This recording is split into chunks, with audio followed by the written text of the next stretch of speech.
Last class में हम लोगों ने पढ़ा था जो मेन टॉपिक लास्ट क्लास में हम लोगों ने पढ़ा था वो था प्रोडक्ट ऑफ टू वेक्टर्स। ठीक है, और प्रोडक्ट ऑफ टू वेक्टर्स में हम लोगों ने क्या हो गया ये, ओके। और प्रोडक्ट ऑफ टू वेक्टर्स पे हम लोगों ने दो तरीके के प्रोडक्ट पढ़े थे, एक होता है स्केलर प्रोडक्ट और एक होता है वेक्टर प्रोडक्ट। दो तरीके का प्रोडक्ट होता है, इसके बारे में हमने जानकारी दिया था। जो स्केलर प्रोडक्ट होता है ए डॉट बी, उसको इस तरीके से लिखते हैं, उसका एक और नाम डॉट प्रोडक्ट भी होता है। और दूसरा जो होता है वेक्टर प्रोडक्ट, उसको क्रॉस प्रोडक्ट से नाम से भी जाना जाता है और उसको ए क्रॉस बी वैसे भी लिखा जाता है। ठीक है, और ए डॉट बी का जो वैल्यू होता है वो होता है mod of A into mod of E cos theta. ठीक है, जिसमें थीटा होता है angle between A and B. और जो वेक्टर प्रोडक्ट होता है वो होता है mod of A mod of B sine theta N cap. क्योंकि ये वेक्टर प्रोडक्ट होता है तो इसका डायरेक्शन आएगा, इसमें कोई भी डायरेक्शन नहीं है, देखिए सिर्फ और सिर्फ मैग्नीट्यूड है। क्योंकि cos थीटा भी एक वैल्यू है, मॉड ऑफ ए भी एक वैल्यू है, मॉड ऑफ बी भी एक वैल्यू है, बट इसमें एक डायरेक्शन है हमारा एन कैप। ठीक है, इसमें एक डायरेक्शन है। ठीक है, इसमें एक हमारा डायरेक्शन है, डायरेक्शन कौन सा है हमारा एन कैप। इधर बैठ जा, टेबल बल ले ले जो भी। ठीक है, उसके बाद ध्यान से देखिए, स्केलर प्रोडक्ट तो हमने थोड़ा बहुत पढ़ा भी था। स्केलर प्रोडक्ट में हमने क्या क्या पढ़ा था, हमने देखा था कि स्केलर प्रोडक्ट क्या होता है। स्केलर प्रोडक्ट एक्चुअली में होता है multiplication of magnitudes of two vector in any one's direction या फिर in the direction of any one vector. ठीक है, जो भी दो वेक्टर है हमारा, एक्चुअली डॉट प्रोडक्ट में हम क्या करते हैं, दोनों का मैग्नीट्यूड को मल्टीप्लाई करते हैं, लेकिन मैग्नीट्यूड को क्या करते हैं, किसी एक का डायरेक्शन में निकाल के हम लोग मल्टीप्लाई करते हैं। ठीक है, तो ये सारे पॉइंट्स याद रखिएगा, लास्ट क्लास में हमने ये सारे पॉइंट्स डिस्कस किए थे। और जो हमारा डॉट प्रोडक्ट होता है, डॉट प्रोडक्ट क्या निकलता है, A dot B is equal to mod of A mod of B cos theta. अब इसके आगे हम लोग थोड़ा सा डिटेल में डिस्कस करते हैं कि डॉट प्रोडक्ट होता क्या है एक्चुअली में। तो लास्ट क्लास में हम लोगों ने डॉट प्रोडक्ट के बारे में पढ़ा। ठीक है, डॉट प्रोडक्ट या फिर इसका नाम क्या होता है, स्केलर प्रोडक्ट भी होता है। ठीक है, ये हमने देख लिया कि डॉट प्रोडक्ट स्केलर प्रोडक्ट क्या होता है। इसके कुछ कुछ इंपॉर्टेंट पॉइंट्स के बारे में हम लोग डिस्कस करते हैं। ठीक है, इसके कुछ कुछ इंपॉर्टेंट पॉइंट्स के बारे में हम लोग डिस्कस करेंगे, ध्यान से देखिएगा। डॉट प्रोडक्ट हमारे पास क्या आता है, सबसे पहला चीज ए डॉट बी। अगर कोई भी दो वेक्टर को अगर हम डॉट प्रोडक्ट करें तो उसका वैल्यू कितना निकल के आता है, mod of A into mod of B cos theta. ठीक है, और ये जो थीटा होता है, थीटा एक्चुअली में क्या होता है, angle between A vector and B vector. ठीक है, मैंने आप लोगों को पढ़ाया था कि दो वेक्टर के बीच का अगर कोई भी एंगल हो, वो एंगल हमेशा होता है 0 से लेके पाई तक, उससे ज्यादा नहीं हो सकता। ठीक है, तो हमें ये समझ में आ रहा है कि ये जो a mod of A mod of B cos theta है, उसमें जो थीटा होगा वो कितना होगा, 0 से लेके पाई के बीच में होगा। ठीक है, अब इसमें कुछ कुछ पॉइंट हम लोग फाइंड आउट करने की कोशिश करते हैं कि 0 से लेके पाई तक होगा, चलिए बढ़िया, लेकिन किस तरीके का क्या सिचुएशन मिलेगा। सबसे पहला पॉइंट, ठीक है, mod of A into mod of B. ठीक है, अगर मान लीजिए थीटा का वैल्यू मैं एक्यूट ले लेता हूं। ठीक है, थीटा का वैल्यू एक्यूट, एक्यूट का मतलब क्या हो जाएगा, थीटा का वैल्यू 0 से लेके, चलिए सबसे पहले 0 में देख लेते हैं क्या जाएगा। A dot B equal to हमारे पास आ जाएगा mod of A into mod of B. कब, जब थीटा का वैल्यू हमारे पास क्या हो जाएगा, 0 डिग्री हो जाएगा। कैसे, क्योंकि a डॉट बी एक्चुअली में हमारे पास क्या होता है, mod of a mod of b cos theta, और थीटा का वैल्यू हम लोगों ने कितना ले लिया, 0, cos 0 कितना होता है, 1। तो एक्चुअल रिजल्ट कितना आ जाएगा, mod of a is equal to mod of a into mod of b। ठीक है, और 0 डिग्री का मतलब a और b के बीच का एंगल 0 डिग्री है। अगर a और b के बीच का एंगल 0 डिग्री है, उसका मतलब क्या है, दोनों वेक्टर किस तरीके का है, कुछ इस तरीके से होगा। अगर a वेक्टर ऐसा है तो b वेक्टर ऐसा होगा, तो इसका मतलब दोनों के बीच का एंगल कैसा बन रहा है, बताइए, दोनों के बीच का एंगल कैसा बन रहा है, 0 डिग्री। तो दोनों वेक्टर किस तरीके का लगेगा, देखने में किस तरीके का लग रहा है, दोनों vector parallel, parallel, very good. तो उसका मतलब हम लोग ऐसा लिख सकते हैं कि if A vector and B vector are parallel, ठीक है, अगर दोनों वेक्टर हमारे पास पैरेलल हो जाता है, पैरेलल का मतलब क्या, theta equal to 0 degree, angle 0 हो गया, और उस केस में क्या हो जाएगा, A dot B is equal to mod of A into mod of B. Directly हम लोग ऐसे लिख सकते हैं। गर्मी लग रहा है तो पंखा लगा ले, ठीक है। तो ये हो गया हमारे पास ए डॉट बी। दूसरा पॉइंट हम लोग देखते हैं, दूसरा पॉइंट, ठीक है, इफ थीटा इज एक्यूट, ठीक है, अगर थीटा जो है एक्यूट एंगल हो जाता है, एक्यूट एंगल का मतलब क्या हो जाएगा, थीटा जो है 0 से लेके π/2 के बीच में, ठीक है। हम लोगों ने सबसे पहले क्या देखा कि 0 डिग्री होगा तो कैसा सीन बनेगा, उसके बाद हम लोग देख रहे हैं कि अगर दोनों के बीच का एंगल एक्यूट हो गया तो कैसा बनेगा। अगर थीटा एक्यूट है तो आप लोग बताइए कि cos थीटा का वैल्यू कैसा आएगा। अगर थीटा एक्यूट है तो cos थीटा का वैल्यू कैसा होना चाहिए। cos थीटा का ग्राफ कैसा होता है, कुछ इस तरीके का होगा cos थीटा का ग्राफ। आई होप कि आप लोगों को पता होना चाहिए।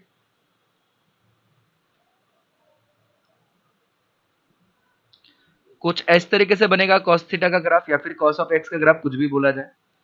ये हो गया हमारा 0, ये हो गया हमारा π/2 और ये हो गया हमारा पाई। हमारा जो वैल्यू है वो 0 से लेके पाई तक ही डिफाइंड है, तो इससे आगे हम लोग नहीं जाते हैं, हम 0 से लेके पाई तक की वैल्यू चेक करते हैं। किसका ग्राफ है, y equal to cos of x का ग्राफ है। अगर मैं 0 से लेके π/2 तक नोटिस करूंगा तो ध्यान से देखिएगा, 0 से लेके π/2 तक जो है मेरा ग्राफ x एक्सिस के ऊपर आ रहा है, और x एक्सिस के ऊपर आने का मतलब क्या हो गया, y पॉजिटिव। y पॉजिटिव होने का मतलब क्या हो गया, cos ऑफ x पॉजिटिव।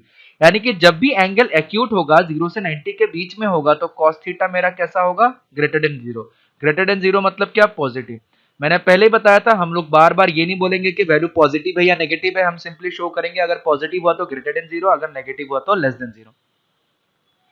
तो अगर थीटा एक्यूट एंगल है तो हमारे पास cos थीटा क्या आ जाएगा, पॉजिटिव आ जाएगा। अब ध्यान से थोड़ा सा नोटिस कीजिएगा, हमारा जो a डॉट बी होता था, a डॉट बी एक्चुअली में क्या होता था, mod of a into mod of b cos theta.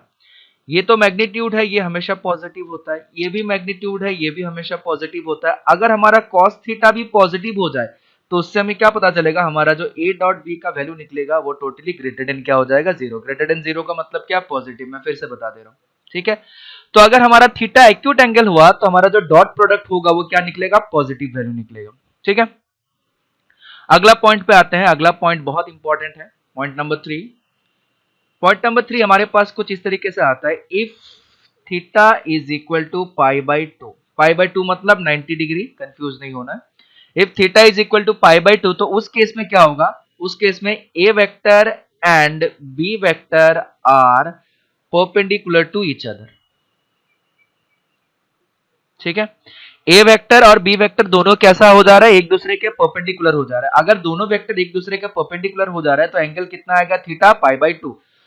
अगर थीटा π/2 है तो cos of theta equal to कितना हो जाएगा, cos ऑफ π/2, और cos ऑफ π/2 मतलब कितना, 0, ठीक है। तो उस केस में हमारा वैल्यू क्या आ जाएगा, a dot B is equal to हमारे पास कितना निकल के आएगा, mod of a into mod of b cos of π/2। तो cos ऑफ π/2 मतलब क्या हो गया, 0। 0 के साथ कुछ भी चीजें मल्टीप्लाई करूंगा 0, और ये नल वेक्टर नहीं है, ये 0 है, ठीक है। ये भी चीज याद रखिएगा, गलती से इसको ऐसा नहीं लिख दीजिएगा, ये नल वेक्टर नहीं है, क्योंकि डॉट प्रोडक्ट जो होता है वो वैल्यू है, वो कोई वेक्टर चीज नहीं है, वो क्या है, स्केलर चीज है। तो स्केलर का हमेशा क्या होगा, वैल्यू ही निकल के आएगा, ठीक है। तो ये चीज बहुत इंपॉर्टेंट है, अगर दो वेक्टर हमारा परपेंडिकुलर होता है तो दोनों के बीच का डॉट प्रोडक्ट क्या होता है, 0। मैं फिर से बता रहा हूँ, ये बहुत इंपॉर्टेंट है, इसको अभी से दिमाग में फिट कर लेना है कि दो वेक्टर अगर परपेंडिकुलर हुआ तो दोनों के बीच का जो डॉट प्रोडक्ट होगा वो डॉट प्रोडक्ट इक्वल टू कितना होगा, 0, ठीक है। इसको एकदम दिमाग में याद कर लेना है, बहुत जगह हम लोग इसको यूज करेंगे। अगर दो वेक्टर हमारा perpendicular then their dot product will be 0। एक और पॉइंट देखते हैं, फोर्थ पॉइंट देखते हैं हम लोग, पॉइंट नंबर 4, ठीक है। पॉइंट नंबर 4 हमारा क्या हो जाएगा, इफ थीटा इज ऑब्ट्यूज। अब मेरे ख्याल से इसको बोलने की जरूरत नहीं पड़नी चाहिए, ठीक है। अगर थीटा ऑब्ट्यूज हो गया तो उसका मतलब क्या हो जाएगा, थीटा जो है वो π/2 से लेके पाई के बीच में आएगा, थीटा जो है वो π/2 से लेके पाई के बीच में आ जाएगा, ठीक है। अगर थीटा π/2 से लेके पाई के बीच में आ जाएगा यानी कि थीटा हो गया हमारा ऑब्ट्यूज। अब इधर हम लोग वापस से आते हैं और ऑब्ट्यूज को थोड़ा सा चेक करते हैं। अगर π/2 से लेके पाई तक अगर मैं देखूंगा तो मेरा जो ग्राफ है वो एक्स एक्सिस के नीचे जा रहा है, तो एक्स एक्सिस के अगर नीचे है मतलब y का वैल्यू क्या आएगा, निगेटिव आएगा। y means what, cos of x, तो cos ऑफ x का वैल्यू क्या होगा, निगेटिव हो जाएगा, ठीक है। तो हम लोग लिख सकते हैं cos ऑफ थीटा उस केस में क्या आ जाएगा, लेस देन 0। अब मैं बिना कुछ समय गवाए डायरेक्टली ऐसे लिख देता हूं, a डॉट b का वैल्यू क्या आ जाएगा, लेस देन जीरो, क्योंकि जब ग्रेटर देन जीरो था तब ए डॉट बी का वैल्यू ग्रेटर देन जीरो, क्योंकि ये दोनों तो हमेशा पॉजिटिव ही होना है। ये कॉस थीटा डिसाइड करेगा उसका वैल्यू पॉजिटिव होगा या नेगेटिव होगा। ठीक है, एक आखिरी पॉइंट इसमें, फिफ्थ पॉइंट। तो फिफ्थ पॉइंट हमारा क्या है, if theta is equal to pi, अगर थीटा पाई बाय 2 हुआ तो दोनों वेक्टर कैसा हो जाएगा, anti parallel, A vector and B vector are anti parallel. ठीक है, मैंने बताया था एंटी पैरेलल मतलब ऐसा नहीं कि दोनों एक दूसरे का एंटी हो जाएगा, पैरेलल नहीं होगा। एंटी पैरेलल मतलब क्या हो जाएगा, अनलाइक वेक्टर्स। हाँ, दोनों वेक्टर है बट दोनों का डायरेक्शन कैसा है, ऑपोजिट डायरेक्शन पे है, तब दोनों के बीच का एंगल कितना हो जाएगा, अगर हम चेक करेंगे तो दोनों के बीच का एंगल कितना आएगा, पाई। तो इस केस में क्या आता है, पाई का वैल्यू कितना आता है, 0 पे आता है वैल्यू 1, पाई पे आता है वैल्यू -1, तो कॉस ऑफ पाई कितना हो जाएगा हमारा वैल्यू -1, तो कॉस ऑफ पाई कितना हो जाता है -1, तो हमारा वैल्यू कितना आ जाएगा, a डॉट बी, इस केस में हमारे पास आ जाएगा -mod of a into mod of b। ठीक है, तो ये हमारा वैल्यू निकल के आ जाएगा। तो इसमें जो बहुत इंपॉर्टेंट पॉइंट और सबसे इंपॉर्टेंट पॉइंट बहुत ही ज्यादा, वो है ये वाला कि दो अगर परपेंडिकुलर वेक्टर हुआ तो दोनों का डॉट प्रोडक्ट हमारे पास कितना आ जाएगा, 0 आ जाएगा। ठीक है, बट इंपॉर्टेंट तो सारे के सारे पॉइंट है, बट सारे पॉइंट के हम लोग बड़े आसानी से याद रख सकते हैं, ये बड़े आराम से याद हो सकता है आप लोगों का। ठीक है, तो ये हमारे पास कुछ कुछ पॉइंट था। अब एक दो चीजें और देख लेते हैं हम लोग। चलिए 6 पॉइंट, बस डॉट प्रोडक्ट में यही सब चीजें, 2-3 चीजें याद करना है और कुछ नहीं है। अगर मेरे से पूछा जाए कि a डॉट b का मैक्सिमम वैल्यू क्या हो सकता है, तो आप लोग क्या बताएंगे, a डॉट b का मैक्सिमम वैल्यू क्या हो सकता है, 0 डिग्री पर सर। 0 डिग्री पे, यस सर। Very good. और किसी का कोई, a डॉट b का मैक्सिमम वैल्यू कब हो सकता है,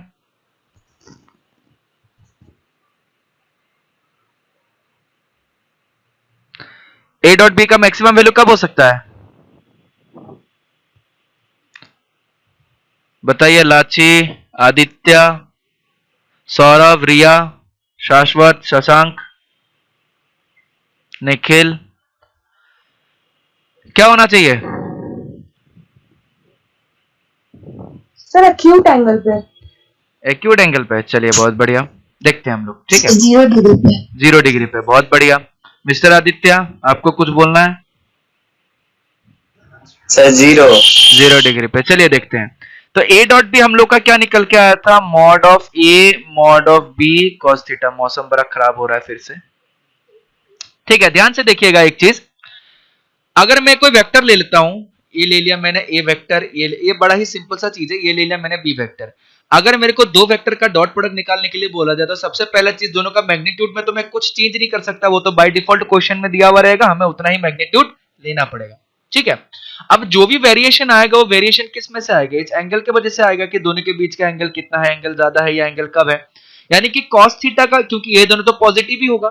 अब cos थीटा का वैल्यू जब मैक्सिमम होगा तब पूरा का पूरा वैल्यू मैक्सिमम होगा, cos थीटा का वैल्यू जब मिनिमम होगा तो पूरा का पूरा वैल्यू क्या होगा, मिनिमम होगा। ठीक है, cos थीटा का और थीटा का वैल्यू कहां से कहां तक हो सकता है, ये भी हमें जानना है कि थीटा का वैल्यू हो सकता है 0 से लेके पाई तक।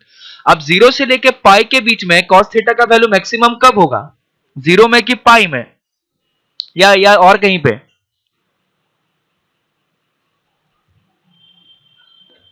cos थीटा का वैल्यू मैक्सिमम कहां होगा, 0 पे। तो 0 पे उसका वैल्यू कितना आ रहा है, 1, और पाई पे उसका वैल्यू कितना आ रहा है, -1। ठीक है, तो अगर हमें पूछा जाए कि इसका मैक्सिमम वैल्यू कितना होगा तो ये हो जाएगा mod of a into mod of b। ठीक है, क्योंकि एट थीटा, क्योंकि cos थीटा जो होगा, cos थीटा का जो मैक्सिमम वैल्यू आएगा वो कितना आएगा, मैक्सिमम वैल्यू इक्वल टू 1, और वो कब हो पाएगा, थीटा इक्वल टू 0 डिग्री पे। ठीक है, दूसरा चीज, अगर हमसे ऐसा पूछा जाए कि a डॉट b का मिनिमम वैल्यू, ये कितना आ जाएगा, कौन बताएगा, a डॉट b का मिनिमम वैल्यू कम से कम कितना जा सकता है, 180। हाँ, तो 180 डिग्री पे कितना आ जाएगा, -a into -b, minimum value, magnitude into minimum value. ठीक है, एक और पॉइंट हम लोग देखते हैं, नंबर 7, ध्यान से देखिएगा। अगर मेरे से ऐसा पूछा जाए mod of a dot b और इसका मैक्सिमम वैल्यू पूछा जाए, ठीक है, और mod of a dot b और इसका मिनिमम, मॉड का मतलब क्या, मॉड लगा देने से क्या हो जाता है चीजें?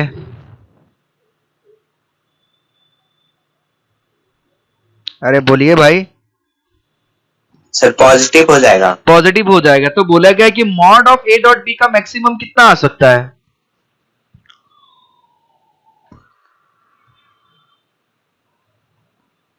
जीरो डिग्री और 180 डिग्री पर सर। 0 डिग्री और 180 डिग्री कितना आ जाएगा? Mod of A dot B का वैल्यू कितना आएगा, मैंने ये पूछा है।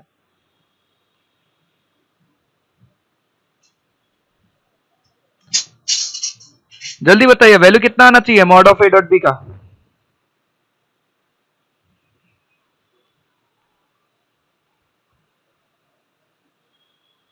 अरे जल्दी बोलिए भाई, पूरा दिन नहीं है हम लोगों के पास, एक ही घंटा है। इसमें अगर 10 घंटा लगा देंगे तो बाकी चीजें कब पढ़ेंगे? Mod of A dot B का मैक्सिमम वैल्यू क्या हो सकता है?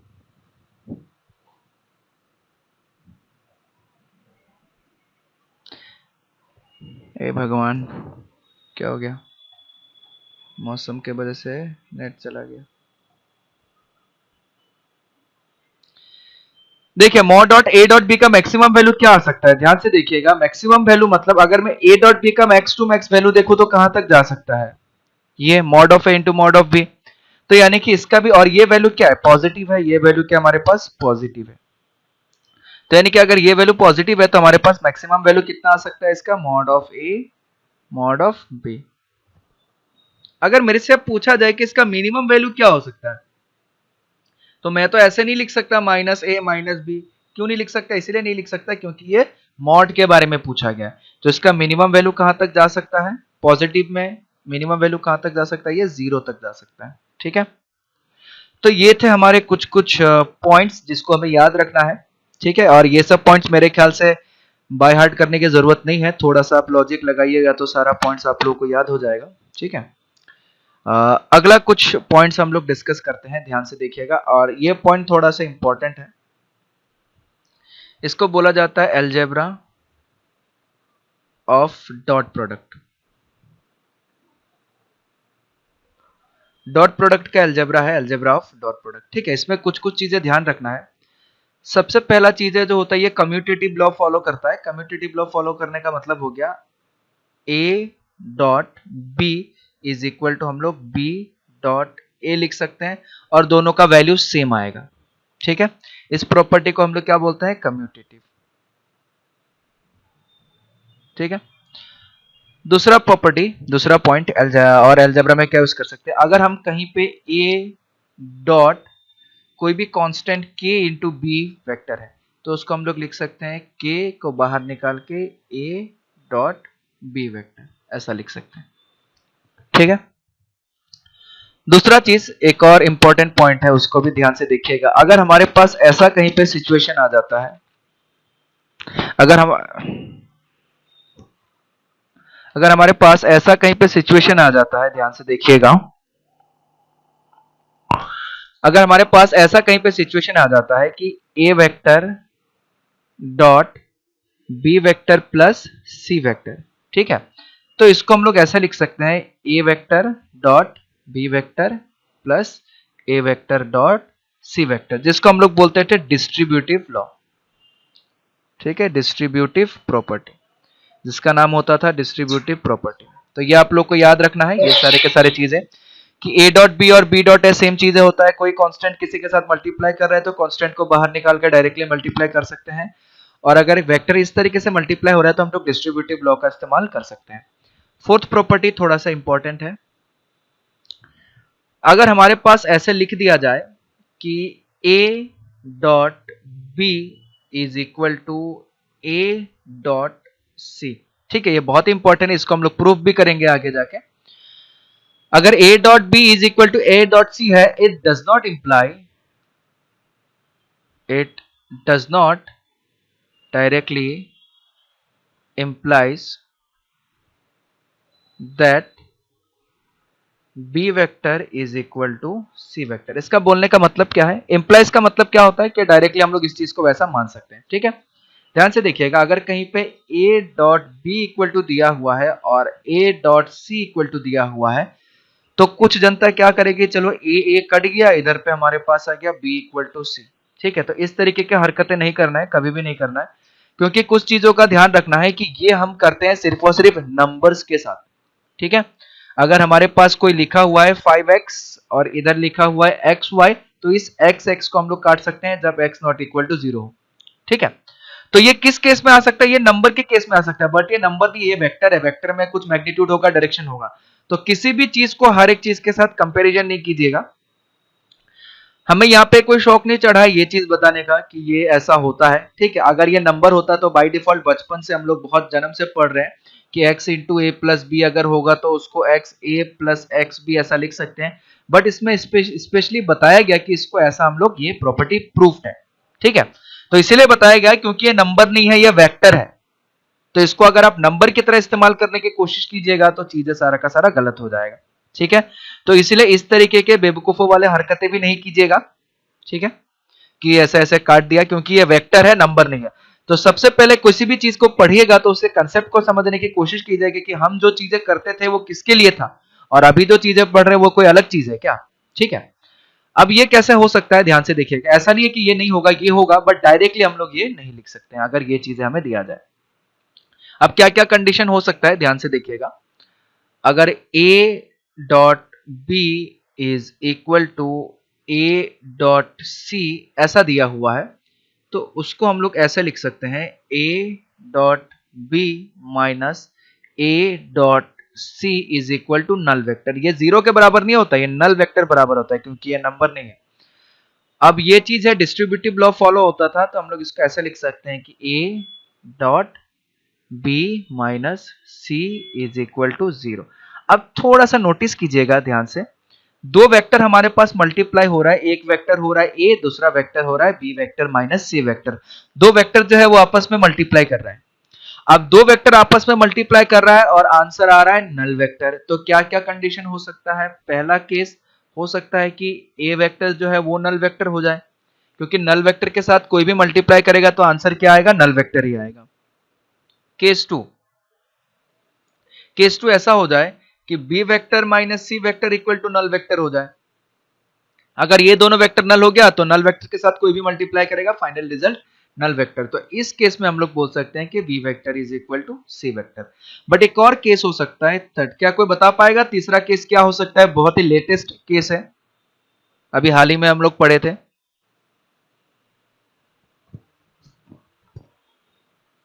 एनीवन? एक और केसेस के वजह से ये जीरो हो सकता है, क्या कोई बता पाएगा। ओ सॉरी, मैंने एक चीज गलत लिख दिया। ठीक है, एक चीज गलत लिख दिया, ये जीरो ही होगा, नल वेक्टर नहीं होगा। ठीक है, ये नल वेक्टर होगा, ये जीरो ही होगा।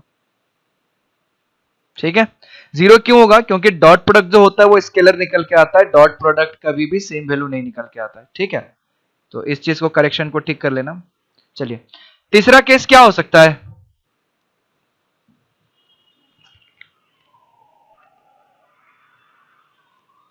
कौन बताएगा तीसरा केस क्या हो सकता है। आदित्य, लाची, निखिल, प्रियांशु, रिया, राजा, बताइए।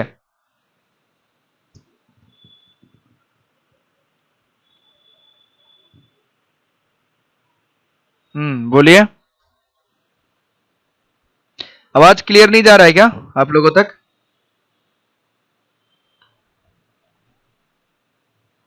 साउंड सुनाई दे रहा है मेरा आप लोगों को।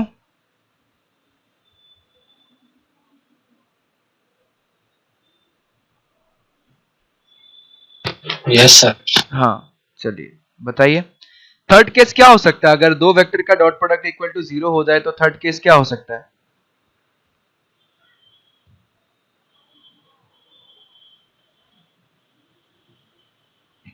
अभी कुछ देर पहले पढ़े थे, थोड़ी देर पहले जस्ट। एक दूसरे के सर पैरेलल हो जाए, गधो। डबल स्टार मार्क लगाया था ना, कब कब, जब दो वेक्टर क्या हो जाए, कब डॉट प्रोडक्ट 0 होता है, जब दो वेक्टर के बीच में एंगल कैसा हो, 0 डिग्री। ए गधा, फिर से 0 डिग्री बोल रहा है। मैं दिखा रहा हूं यहाँ पे pi by two, pi by two. 0 degree का वैल्यू 1 होता है, cos 0 डिग्री इक्वल टू 1 होता है। कितना होगा? Pi by 2। याद रखिएगा, बहुत स्ट्रेस दिया था मैंने अभी थोड़ी देर पहले कि इस वाले पॉइंट को आप लोग को याद रखना है, बट अभी एक ही मिनट में भूल गए ये पॉइंट। ठीक है, तो यानी कि दो वेक्टर क्या हो सकता है? परपेंडिकुलर हो सकता है। ठीक है, याद रखिएगा, भूलना नहीं है। ए vector is perpendicular to b vector minus C vector. तो टोटल 3 कंडीशन आ सकता है। हमें ऐसा बोला गया है कि ए vector dot B vector is equal to a vector dot C vector अगर आता है, it does not implies that b vector is equal to C vector. ऐसा जरूरी नहीं है कि बी वेक्टर और सी वेक्टर हो जाए। क्यों जरूरी नहीं है? क्योंकि इसमें 3 केस पॉसिबल हो सकता है। कंडीशन ऐसा भी हो सकता है कि ए वेक्टर नल हो जाए, कंडीशन ये भी हो सकता है कि B vector equal to C vector हो जाए, कि हाँ जो हमने बोला गया वो भी कंडीशन हो सकता है। और तीसरा कंडीशन ये भी पॉसिबल हो सकता है कि ए वेक्टर जो है बी माइनस सी के साथ परपेंडिकुलर हो। तो हम एक ही कंडीशन को लेकर नहीं बढ़ सकते कि यही वाला होगा बाकी दोनों नहीं होगा, बाकी दोनों भी पॉसिबिलिटीज है। तो इसलिए हम लोग डायरेक्टली इंप्लाइज नहीं करते, हम लोग पहले सोचेंगे, क्वेश्चन को देखेंगे कि क्वेश्चन में क्या दिया गया है। ठीक है, और इस तरीके की हरकतें तो बिल्कुल नहीं करेंगे। सबसे पहला चीज, क्यों हरकतें नहीं करेंगे? एक तो ये चीज देखिए, वेक्टर वेक्टर नहीं कैंसिल कर सकते, मैंने बताया था, और ऊपर से ए डॉट बी स्केलर है, ए डॉट सी भी एक स्केलर नंबर है। चलिए यहां तक हमने देख लिया। अब कुछ कुछ स्टार्टिंग पॉइंट्स देखिए, कुछ कुछ इंपॉर्टेंट चीज हम लोग देखते हैं। ठीक है, अलजेब्रा ऑफ वेक्टर में कितना तक देख लिए हम लोगों ने? 4 तक देख लिया। नंबर 5 ध्यान से देखिएगा, अगर मैं ए डॉट ए कर दूं, ए डॉट ए कर दूं तो मेरे पास क्या आ जाएगा? Mod of A into mod of A into cos of कितना डिग्री आएगा? यहां पे एंगल कितना होना चाहिए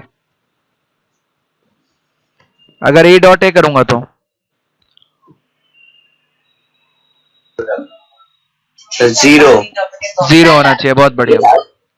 अगर ये हमारा ये वेक्टर हुआ तो इसी वेक्टर को कॉपी पेस्ट करके नीचे रखूंगा तो ये तो ऐसा ही दिखेगा ना, दोनों के बीच का एंगल कितना हो जाएगा? 0।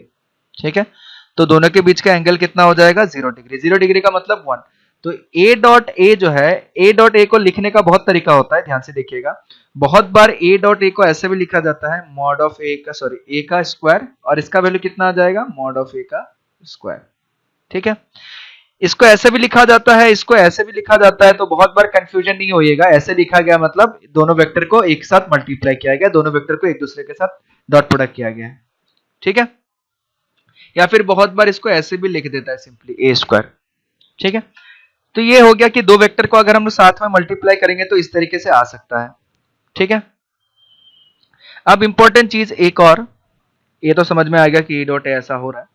6th पॉइंट ध्यान से देखिएगा, एंगल फाइंड आउट करने के लिए भी हम लोग इसको यूज करते हैं, डॉट प्रोडक्ट को बहुत ज्यादा, एंगल बिटवीन 2 वेक्टर्स।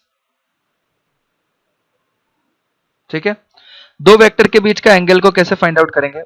चलिए इससे पहले एक पॉइंट और पढ़ लेते हैं हम लोग। ठीक है, एक सिंपल सा छोटा सा पॉइंट पढ़ लेते हैं। ठीक है, तब ज्यादा बेटर रहेगा।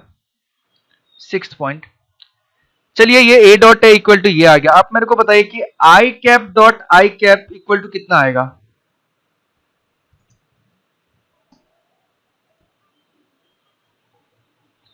आई cap dot i cap equal to कितना आएगा? अरे जल्दी बताइए भाई, बड़ा ही आसान सा सिंपल सा क्वेश्चन है। ए डॉट ए का वैल्यू मैंने बता दिया कि दो वेक्टर को मल्टीप्लाई करने से क्या आता है, तो i cap dot i cap क्या आएगा?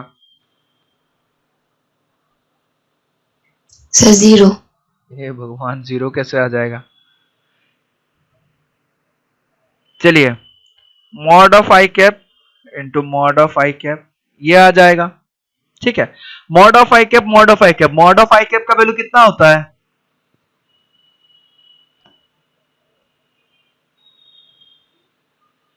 आई कैप का मैग्नीट्यूड कितना है? बोलिए, बड़ा ही टफ क्वेश्चन पूछ दिया मैंने लग रहा है। 1 होता है, तो 1 इंटू 1 कितना आ जाएगा? 1 आ जाएगा।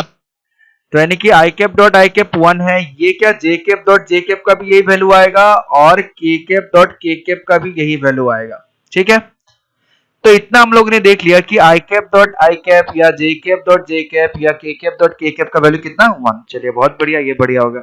अब मेरे को बताइए कि i cap dot j cap equal to कितना आएगा? 0 आएगा। क्यों 0 आएगा? क्यों 0 आएगा? एंगल सर इसका डिफरेंस है ना ये। कितना डिफरेंस है, क्या चीज है, क्यों 0 आएगा? सर मतलब दोनों वेक्टर के बीच में 90 डिग्री का angle. Very good, very good. दोनों वेक्टर के बीच में कितना? 90 डिग्री एंगल है। ठीक है, तो हम जब आई कैप को लेते थे एक्स एक्सिस का डायरेक्शन, जे कैप को जो लेते थे vector direction towards the Y axis, और के कैप जो लेते थे वो इसके डायरेक्शन पे। और देखिएगा तीनों एक्सिस आपस में क्या है, म्यूचुअली परपेंडिकुलर है। तो that means I cap, J cap and के कैप जो होगा ये भी आर क्या होगा, म्यूचुअली परपेंडिकुलर होगा। ठीक है, सब एक दूसरे से क्या होगा, परपेंडिकुलर होगा। तो i cap dot j cap भी इक्वल टू 0 होगा, जे कैप डॉट के कैप भी इक्वल टू 0 होगा, और K cap dot i cap भी इक्वल टू 0 होगा। आपको ये मत पूछ देना सर के कैप डॉट आई कैप क्या होगा, क्योंकि मैंने स्टार्टिंग में अभी पॉइंट में बताया कि ए डॉट बी लिखूं या बी डॉट ए लिखूं, दोनों सेम चीज है। ठीक है, तो इसका वैल्यू 0 आ जाएगा। अब हम क्या करते हैं, ये पॉइंट हमें समझ में आ गया। चलिए 7th में एक पॉइंट ले लेते हैं। ठीक है, कि हमारे पास एक वेक्टर है, ए vector is equal to a1 i cap plus b1 j cap plus c1 k cap. हमारे पास एक दूसरा वेक्टर है b, और b वेक्टर हमने ले लिया, चलिए a2 आई कैप प्लस b2 जे कैप प्लस c2 के कैप। ठीक है, दोनों का डॉट प्रोडक्ट करते हैं, a डॉट b, तो उसका मतलब क्या हो जाएगा, इन सब का dot product a1 i cap plus b1 j cap plus c1 k cap dot किसके साथ, a2 आई कैप प्लस b2 जे कैप प्लस c2 के कैप, डॉट प्रोडक्ट हो जाएगा। अब डॉट प्रोडक्ट जो होता है वो डिस्ट्रीब्यूटिव लॉ यूज करता है, मैंने अभी बताया था। अब डिस्ट्रीब्यूटिव लॉ यूज करेगा तो क्या करेगा, सबसे पहले ये a1 जो है ये a2 के साथ मल्टीप्लाई करेगा, a1 जो है वो b2 के साथ मल्टीप्लाई करेगा, a1 जो है वो c2, मैं डायरेक्टली वैल्यू लिखना चाहता हूं इसलिए मैं ऐसे बता रहा हूं। ठीक है, उसके बाद अगला क्या करेगा, b1 जो है वो भी a2 के साथ मल्टीप्लाई करेगा, b1 जो है वो b2 के साथ मल्टीप्लाई करेगा, और b1 जो है वो भी c2 के साथ मल्टीप्लाई करेगा। और आखिरकार क्या होगा, ये जो c1 है ये भी a1 के साथ मल्टीप्लाई करेगा, ये जो c1 है ये भी b2 के साथ मल्टीप्लाई करेगा, और ये जो c1 है ये भी c2 के साथ मल्टीप्लाई करेगा। आया समझ में? अब कैसे करेगा, मेरे ख्याल से पूरा करके दिखाने की जरूरत नहीं है। ठीक है, ये कुछ इस तरीके से आ जाएगा, a1 आई कैप, मैं क्या दिखा रहा हूं, a2 आई कैप प्लस b2 जे कैप, क्योंकि बहुत लोग है इसको भी पूछ देंगे, c2 के कैप, ठीक है, plus b1 j cap into, ऐसे होता था डिस्ट्रीब्यूटिव लॉ, अब मैं नहीं दिखाऊंगा, आगे समझ जाना, c1 के कैप, फिर ऐसे करके ये आ जाएगा। ठीक है, अब इसमें क्या थोड़ा सा लॉजिक लगाते हैं, पूरा चीज सॉल्व नहीं करते क्योंकि हम लोग बहुत पढ़ पढ़ के थोड़ा सा स्मार्ट हो चुके हैं, तो थोड़ा सा स्मार्टली वर्क करेंगे। अभी a1 आई कैप जब a2 आई कैप के साथ मल्टीप्लाई करेगा तो वैल्यू कितना आएगा,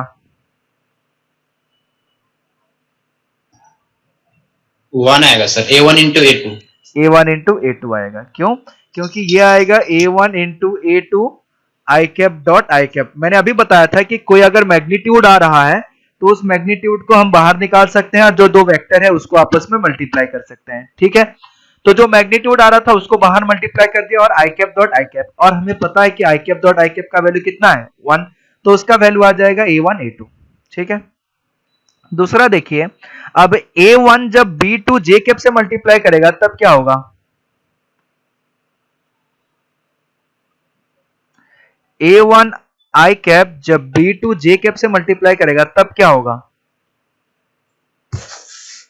0 हो जाएगा। क्यों, क्योंकि i cap dot j cap multiply करेगा तो i cap dot j cap multiply करके कितना आएगा, 0। सिमिलरली a1 आई कैप और c2 के कैप भी अगर मल्टीप्लाई करेगा तो उसमें भी 0 आएगा।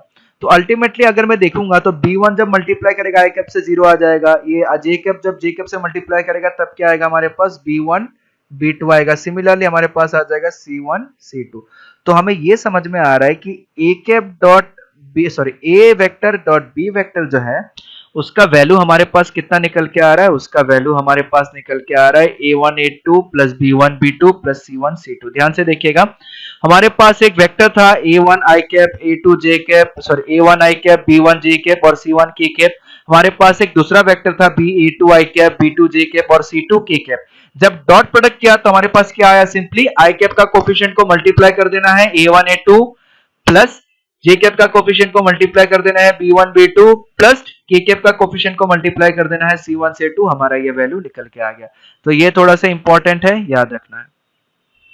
ठीक है, हाँ बोलिए। सर ये दोनों वेक्टर के बीच में तो कुछ एंगल भी होगा। हाँ बिल्कुल होगा। डॉट ए वेक्टर डॉट बी वेक्टर का मतलब अगर मैग्नीट्यूड मतलब डॉट प्रोडक्ट निकालना चाहते हैं तो इसमें तो cos थीटा भी होना चाहिए ना।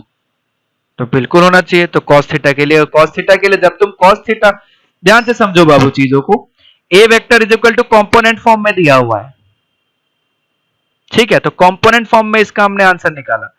अगर तुमको कंपोनेंट फॉर्म में नहीं निकालना है तो तुम क्या करोगे, a vector dot B vector is equal to क्या करोगे, mod of A mod of B cos theta, ये यूज करो आप, तब एंगल की जरूरत पड़ेगा। सिंपल सी बात है। तो तुम ऐसे नहीं लिख के क्या करोगे, ए का पूरा मैग्नीट्यूड लिखोगे, बी का पूरा मैग्नीट्यूड लिखोगे, और क्या करोगे, ए और बी का एंगल फाइंड आउट करने की कोशिश करोगे, ठीक है।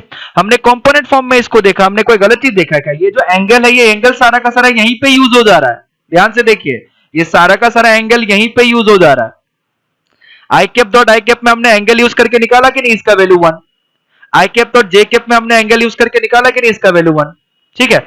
आप क्या हो रहे हैं कि कंफ्यूज हो जा रहे हैं कि सर कहां चला गया इसका एंगल, कहीं नहीं गया, एंगल इसका यही है। बट हमने देखा कि अगर वेक्टर को कंपोनेंट फॉर्म में दिया हुआ है तो हम लोग डायरेक्टली ऐसे बना के भी हमारा आंसर लिख सकते हैं, ठीक है। अगर आपको आंसर ऐसे नहीं लिखना है तो आप सिंपली एंगल वाले फॉर्म में भी जा सकते हैं, लेकिन अगर आपको एंगल नहीं दिया हुआ है तो आप क्या कीजिएगा, आया समझ में,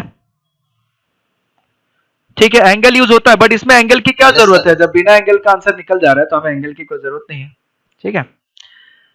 ध्यान से देखिएगा, अब क्या करते हैं, दो वेक्टर के बीच का एंगल कैसे निकालेंगे वो देख लेते हैं, क्योंकि अब ये थोड़ा सा सिंप्लीफाइड हो गया है। आप लोग का अगर वीडियो ऑफ हो जाता है तो फटाफट ज्वाइन कीजिएगा जल्दी, ये वाला पार्ट खत्म करना है। Angle between two vectors, angle between two vectors, ठीक है। अगर हमारे पास एक वेक्टर है a is equal to a1 i cap plus b1 j cap plus c1 k cap, और हमारे पास एक दूसरा वेक्टर है b और इसका वैल्यू दिया गया है b1 i cap plus, sorry गलत लिख दिया, a2 i cap plus b2 j cap plus c2 k cap, ठीक है। अगर हम दोनों का डॉट प्रोडक्ट करेंगे तो डॉट प्रोडक्ट कितना आएगा, a dot b is equal to mod of a mod of b cos theta, ठीक है। हम इसको ऐसे भी लिख सकते हैं। तो अगर हमसे पूछा जाए, चला गया, चलिए सब लोग आ चुके हैं, देखते हैं हम लोग कहां पे थे, हाँ यहाँ पे थे। ध्यान से देखिएगा, कौन भाग गया, ओके। ध्यान से देखिएगा, अब ये जो हमारे पास आ गया, ठीक है, और हमें एक एंगल निकालना है, तो cos थीटा का मतलब एक्चुअली कितना हो जाएगा, cos थीटा का मतलब हो जाएगा a dot b divided by mod of a into mod of b। ये किसका वैल्यू आ गया, cos थीटा का वैल्यू आ गया, ठीक है। ये cos थीटा का वैल्यू आ गया, तो cos थीटा इक्वल टू हमारे पास a डॉट b, अगर a और b ये दे रखा है तो a डॉट b क्या आ जाएगा, a1 a2 plus b1 b2 plus c1 c2, ठीक है। दूसरा चीज, इसी को दोबारा हम लोग और कैसे लिख सकते हैं, a1 square plus b1 square plus c1 square, और मॉड ऑफ b को क्या लिख सकते हैं, a2 square plus b2 square plus c2 square, ठीक है। तो ये जो होगा cos थीटा का वैल्यू दे देगा, थीटा जो होगा उसका एंगल निकल जाएगा। तो फाइनली आखिरकार हम लोग ऐसे लिख सकते हैं, इसको याद रखना है, याद रखने की जरूरत क्या है, तो डॉट प्रोडक्ट ही है इसमें कोई, और मैंने पहले भी बताया था कि एंगल निकालने के लिए ज्यादातर हम लोग cos थीटा यूज करते हैं, क्योंकि इससे एग्जैक्ट एंगल आने की संभावना बढ़ जाती है। तो cos theta is equal to कितना था हमारे पास, a dot b divided by mod of a into mod of b, ठीक है। और जो एंगल निकलता है वो क्या होता है, theta is equal to cos inverse of a dot b। अभी कोई नहीं पूछेगा कि सर ये cos इनवर्स क्या है, ठीक है, मैं बस अभी बता रहा हूं, अभी इसको याद कर लीजिए कि एंगल जो होगा वो cos इनवर्स के रूप में होगा, और ये क्या होता है, कैसे होता है, क्यों होता है ये cos थीटा cos इनवर्स, वो सारे के सारे चीजें मैं अगले चैप्टर में बताऊंगा, जब हम लोग इनवर्स ट्रिग्नोमेट्रिक फंक्शन पढ़ेंगे। और इनवर्स ट्रिग्नोमेट्रिक फंक्शन कब पढ़ेंगे, जब हम लोग फंक्शन पूरा का पूरा खत्म कर लेंगे। तो फंक्शन का मैंने कितना अराउंड 20 के आसपास लेक्चर सेंड किए हैं शायद, कितने लेक्चर सेंड किए हैं, 22। तो 22 में से सब लोगों ने 22 पढ़ लिया, नहीं सर, क्यों नहीं पढ़े बाबू? फिर तो गलत चीज है, फिर तो हम कैसे स्टार्ट करेंगे फिर अगला चैप्टर, आपको समझ भी नहीं आएगा। पिछले कितने 2 महीने से मैंने 22 लेक्चर्स ही सेंड किए हैं, सोचिए 2 महीने में 22 लेक्चर्स, और आप लोगों ने ये 22 लेक्चर्स भी नहीं पढ़े। यानी कि अगर हर 2 दिन के अंतराल में एक एक लेक्चर पढ़ते तभी भी अभी तक 30 लेक्चर पढ़ जाते। ठीक है, तो ये गलत चीज है। मैं इधर से सेंड कर रहा हूं लेक्चर और आप उधर से मजे कर रहे हैं, तो ये गलत चीज है। पूरा का पूरा 22 लेक्चर्स कल तक खत्म कर लीजिए, मैं फिर से बता रहा हूं, कल तक सारा का। और सबको मैं वार्निंग दे रहा हूं, मैं फंक्शन ये मत समझिए कि फंक्शन में दोबारा पढ़ाऊंगा क्लास में। और अगर मैं इसीलिए ये वेक्टर वाला चैप्टर स्टार्ट किया हूं ताकि फंक्शन आपका रनिंग में, नहीं तो लिमिट, कंटिन्यूटी, डिफरेंशियबिलिटी ये सब पढ़ा देता मैं। और एक चीज ध्यान से सुन लीजिए, फंक्शन नहीं पढ़ोगे पूरा का पूरा कैलकुलस दिमाग से चला जाएगा। बोर्ड में तो पास हो जाओगे कैलकुलस, बट आईआईटी वो सब में नहीं कर पाओगे अगर फंक्शन में गड़बड़ी हुआ तो इसलिए फंक्शन को बहुत सीरियसली लें, पूरे कैलकुलस का बेसिक है फंक्शन, फंक्शन को ध्यान से पढ़ना है। तो कल तक का समय है, जितना भी 20, और मैंने आप लोगों से बढ़िया तो वो बोर्ड्स वाला है। मैं आप लोगों को एक चीज दिखाता हूं, ध्यान से देखिएगा। और मैंने आप लोगों को बोला भी था, बट आप लोगों ने रेस्पॉन्स नहीं लिया। कहां गया इंटरनेट वाला, कहां चला गया? और ये ठीक है, देखिए ये है आप लोगों का बैच। खुल जा सिम। हाँ, यहाँ पे असाइनमेंट में मैंने एक सेक्शन बनाया था, ठीक है, आप लोगों को बोला भी था कि फंक्शन के नोट्स को सबमिट करना है, ठीक है। और इसमें देखिए सिर्फ 2 बच्चे ने सबमिट किया, एक है लाची, एक है राजा, और वो भी कंप्लीट नहीं किया है, ठीक है। अब ध्यान से देखिए, मैं आप लोगों को एक चीज दिखाता हूं। ये था 12 मैथ्स का, ठीक है, जो बोर्ड वाला बैच चलता है। और इन लोगों को मैं एक्स्ट्रा क्लास में चीजें पढ़ाया था, ठीक है। और यहाँ पे दिया हुआ था ट्रिग्नोमेट्री, मैंने एक्स्ट्रा क्लास में पढ़ाया था। इसमें 10 के आसपास बच्चे ही हैं शायद। तो इनको मैंने सबमिट करने के लिए बोला था, तो देखिए टोटल कितना 6 स्टूडेंट ने सबमिट किया है, ठीक है। और ये लोग बहुत ज्यादा सीरियस रहता है, सारे के सारे ने सबमिट किया है। और इनका जो क्लास का एवरेज मार्क्स आया है वो 200 के ऊपर है, क्योंकि ये जरूरी नहीं है कि पेपर इजी है या टफ है, ये लोग बहुत ज्यादा सीरियस रहते हैं। तो आखिरकार ऐसा हो जाएगा फाइनली, जब एग्जाम का समय आएगा तो इन लोगों का मेंस निकल जाएगा, आप लोगों का नहीं निकलेगा। फिर इससे कोई मतलब नहीं रह जाएगा कि मैं आईआईटी बैच में पढ़ा था या मैं बोर्ड बैच में पढ़ा था। मेंस जो होता है ऑलमोस्ट मेहनत पे डिपेंड करेगा। मेंस में अगर बहुत ज्यादा मेहनत कर लीजिएगा तो बहुत सिमिलर टाइप ऑफ क्वेश्चंस दिखने लग जाएंगे, ठीक है। तो ये सारे कमियां हैं आप लोगों में, और वही सारे खूबियां हैं उन लोगों में जो बाद में जाके दिखेगा, ठीक है। तो इसीलिए आप लोगों को कुछ करने के लिए दिया गया था, सिर्फ 2 ही बच्चे सबमिट कर रहे हैं, और बहुत बच्चे ऐसे हैं अगर नहीं पढ़े तो उनको बोर्ड में भी दिक्कत हो जाएगा। तो कल तक का आप लोगों को समय दे रहा हूं मैं, जो भी 22 लेक्चर्स है उसको पूरा का पूरा पढ़ के खत्म कर लीजिए, 22 लेक्चर्स जितने भी हैं, ठीक है। उसके साथ साथ मैं, और टोटल इसमें 40 लेक्चर्स है, 40 लेक्चर्स है, अराउंड 40 मिनट्स के, एवरेज 40 मिनट्स के सबके हैं। तो मान लीजिए कि 30 घंटा या 35 घंटे का पूरा लेक्चर है, तो ये दोबारा क्लास में पॉसिबल नहीं है कि 3 महीना में वापस से पढ़ाऊं, ठीक है। तो इसीलिए मैं पहले ही पढ़ा दे रहा हूं, तो इसको अच्छे से पढ़ लीजिए। दोबारा कोई ये नहीं बोलेगा कि सर फंक्शन लेक्चर हम लोगों ने पढ़ा नहीं था, तो वो आपकी गलती होगी फिर। तो ये हमारे पास एंगल निकल के आ जाएगा, इसको हम लोग पढ़ेंगे किसमें, इनवर्स ट्रिग्नोमेट्रिक फंक्शन में। तो इस पे अभी लोड नहीं लेना, अभी कोई भी एंगल आ जाए उसको ऐसे लिख देना है, ठीक है। कुछ पॉइंट्स और है हम लोगों के पास, और आता है, ध्यान से देखिएगा। 10 मिनट बचा हुआ है, तो 10 मिनट में कुछ पॉइंट्स और ले लेते हैं। मैं कुछ शीट आज फिर से सेंड कर दूंगा आप लोगों को। मैंने बताया था कि डॉट प्रोडक्ट जैसे ही स्टार्ट होगा मैं एक शीट सेंड करूंगा, अच्छा वाला। तो डॉट प्रोडक्ट स्टार्ट हो गया हमारा। अब थोड़ा सा मेन पॉइंट में आते हैं, कुछ अलजेब्रा का स्टार्टिंग पॉइंट है, और ये बस पॉइंट है, खत्म हो जाने के बाद सिर्फ और सिर्फ क्वेश्चंस करना है इसमें, और कुछ बचा नहीं है। बस इतना ही होता है डॉट प्रोडक्ट। 10-11 पॉइंट्स है टोटल, वो सारे देख लें। और सारे के सारे पॉइंट्स जो है वो याद करने वाले पॉइंट्स है नहीं, वो देख के ही आपको पता चल जाएगा क्या करना है, कैसे करना है। 9th वाले पॉइंट देखिए, अगर मैं ऐसा लिख दूं कि mod of A vector plus B vector का होल स्क्वायर, या फिर मैं ऐसा लिख दूं कि ए वेक्टर प्लस बी वेक्टर का होल स्क्वायर, सबका सब सेम चीज है। सेम चीज है मतलब इसका मतलब क्या है, ए vector plus B vector dot ए वेक्टर प्लस बी वेक्टर, यही चीज है, ठीक है। अब इसी वेक्टर को अगर एक रूप में मैंने दिखाया था, कहां गया, ऊपर, यहाँ, हाँ, अगर एक वेक्टर के फॉर्म में दिखाया था तो वो कुछ इस तरीके से आएगा था। ए वेक्टर का स्क्वायर मॉड ऑफ ए का स्क्वायर, और इसी को ए वेक्टर की जगह अगर मैं दो वेक्टर के एडिशन के फॉर्म में दिखा दूं तो ये कुछ इस तरीके से दिखेगा, ठीक है। और ये तीनों में से कोई भी चीजें आ जाए तो आपको कंफ्यूज नहीं होना है, तीनों का मतलब सेम ही है, इस चीज को समझ लेना है। अब इसका वैल्यू क्या निकल के आता है उस चीज को समझने की कोशिश करते हैं। मेरे ख्याल से फिजिक्स में ये सारी चीजें आप लोगों ने पढ़ा होगा क्लास 11th में। A vector plus B vector का होल स्क्वायर अगर पूछा जाए तो उसका मतलब क्या हो जाएगा, a vector plus B vector dot A vector plus B vector, और हमें पता है कि डॉट प्रोडक्ट जो होता है डिस्ट्रीब्यूटिव लॉ फॉलो करता है, तो a vector dot A vector plus B vector आ जाएगा, प्लस बी वेक्टर डॉट ए वेक्टर प्लस बी वेक्टर आ जाएगा।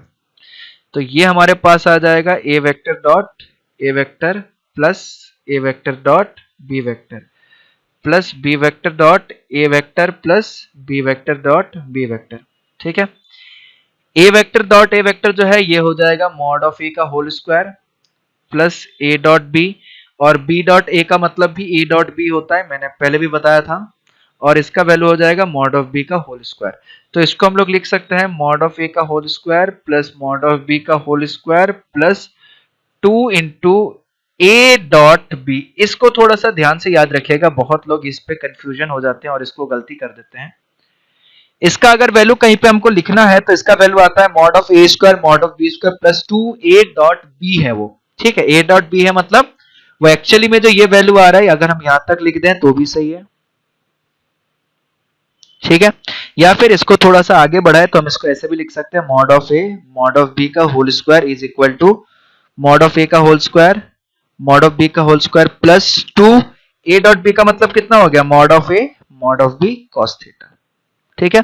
आप लोग को यही चीज पढ़ाया गया था कुछ इस तरीके से, मेरे ख्याल से आप लोग को is equal to plus minus square root of ऐसे आ जाएगा, ठीक है, या फिर स्क्वायर रूट ऑफ सिंपली ऐसे a square b square plus 2 a b cos theta, ये सब आप लोग पढ़ते थे, वही चीज है ये, ठीक है। तो इसको हम लोग ऐसे भी याद रख सकते हैं।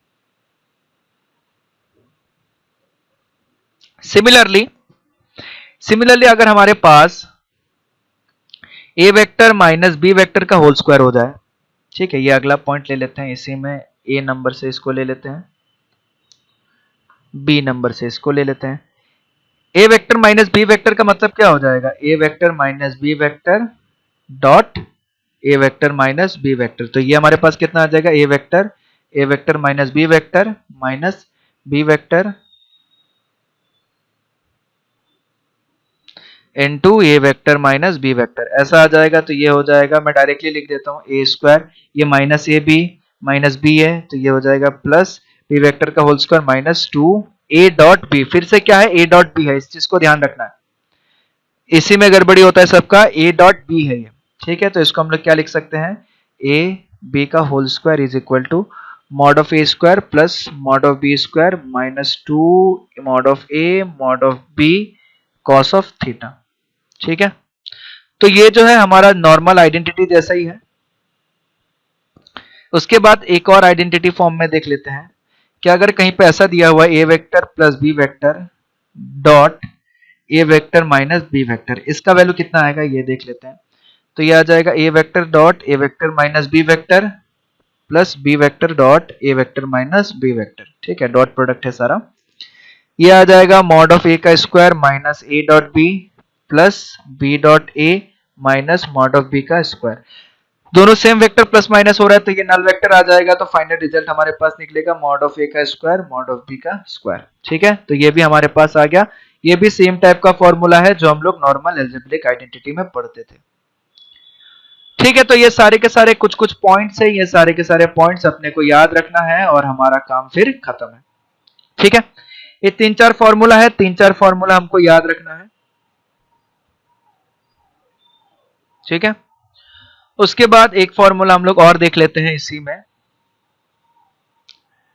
A vector plus B vector का whole square minus A vector minus B vector का, या फिर प्लस ले लेते हैं, ठीक है।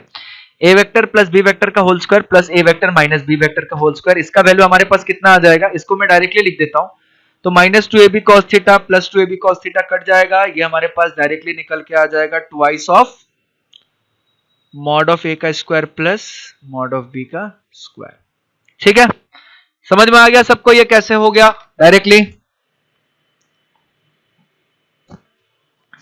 ठीक है, दूसरा चीज यहां पे देखिएगा, ई पॉइंट इसी को माइनस कर देते हैं, mod of a plus mod of B का whole square minus mod of a minus mod of B का होल स्क्वायर। तो इधर कितना आ जाएगा, मैं डायरेक्टली लिख देता हूं, इधर आ जाएगा मॉड ऑफ ए का square plus mod of B का square plus 2a dot b. ठीक है, फिर आ जाएगा माइनस मॉड ऑफ ए का square minus mod of B का square plus 2a dot b. तो ये कट गया सब, तो फाइनली कितना आ जाएगा 4a डॉट बी। तो फाइनली आ जाएगा 4a डॉट बी। ये थोड़ा सा इंपॉर्टेंट है, इसमें एक हमें स्पेशल टाइप का पॉइंट देखने को मिलता है, a प्लस बी का a माइनस प्लस बी का whole square minus a minus B का होल स्क्वायर, ऐसा आ जाएगा। तो इसको हम लोग ऐसे भी लिख सकते हैं, इसका वैल्यू कितना आया 4a डॉट बी, 4 इंटू ए डॉट बी, ये वैल्यू निकल के आया। ठीक है, अब इसी वैल्यू को देखिएगा ध्यान से, हम इसको ऐसे भी लिख सकते हैं, a dot B is equal to 1/4 A vector plus B vector का whole square minus A vector minus B vector का होल स्क्वायर। तो हमें एक चीज समझ में आता है कि कोई भी ए डॉट बी जो है तो उसको ए प्लस बी और ए माइनस बी के फॉर्म में हम लोग लिख सकते हैं। ठीक है, तो ये कभी कभी किसी क्वेश्चन में सॉल्व करने में हमें काम आ जाता है कि अगर हमारा ए डॉट बी है तो उसको ए प्लस बी इंटू और ए माइनस बी के फॉर्म में हम लोग रिप्रेजेंट करके लिख सकते हैं। ठीक है, तो ये कुछ कुछ पॉइंट्स थे हम लोगों के जिसे हमें याद रखना है। ठीक है, एक और पॉइंट आखिरी है, उसको भी हम लोग देख लेते हैं, एफ। मान लेते हैं अगर हमारे पास ऐसा दे दिया जाए कि ए vector plus B vector plus सी वेक्टर का होल स्क्वायर, तो ये जो हमारे पास आ जाएगा, मैं डायरेक्टली लिख देता हूं, ये आ जाएगा हमारे पास a square mod of, exact same formula जैसा था, मॉड ऑफ सी स्क्वायर, ठीक है, plus twice of A dot B plus B dot c plus c dot e. ठीक है, ऐसा आ जाएगा। तो ये हमारे कुछ कुछ डॉट प्रोडक्ट के जितने हमें प्रॉपर्टीज या फिर जितने हमें चीजें पढ़ने थे वो सारे के सारे हमने पढ़ लिया, और मेरे ख्याल से कुछ चीजें टफ हमको लग नहीं रहा है, हम एक बार उसको गो थ्रू करेंगे, हमारा सारा का सारा चीजें जो है वो खत्म हो जाएगा। ठीक है, ठीक है, चलिए आज का क्लास में हम लोग इतना ही पढ़ते हैं, मैं आपको नया शीट भी अपलोड करूंगा और कल के क्लास से हम लोग बहुत सारे क्वेश्चंस को सॉल्व करना चालू करेंगे।